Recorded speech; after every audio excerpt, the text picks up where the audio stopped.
And Father, we have a call now from Asuncion, Paraguay, South America. So let's get to Renato, listening on the EWTN app. Renato, you are on with Father Lundberg. What's your question? Hello, good evening. Hi, Sai. Hi, Father.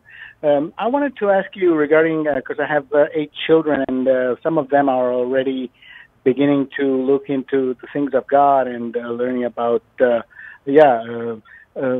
things of our faith. And I sometimes have a hard time recommending books because I myself, throughout the years, have gone through more, so to say, traditional writings like St. Alphonse, who are more like, say, to quote, strict, and then some more contemporary writings like, I don't get the names now, but they're more like, contemporary stuff. But they seem to, I sometimes have a hard time recommending books for my children especially, regarding their growth in the faith and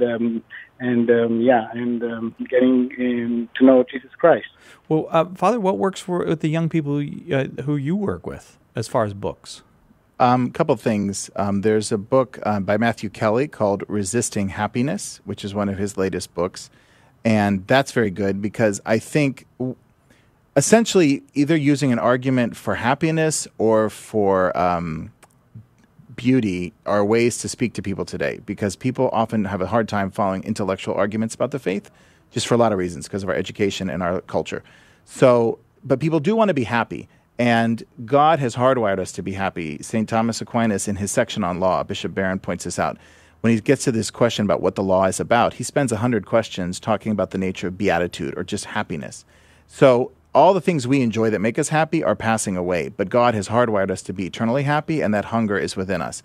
So the book Resisting Happiness could be good for a young person, and then The Way of Trust and Love by Father Jacques Philippe, or the book Interior Freedom. They're both short, and they start off with really good stories. The Interior Freedom book starts off talking about Therese, and then a woman who died in the concentration camps who was Jewish, but who came to the camp kind of a secular person, and by the time she died, she had this deeper conversion into her faith.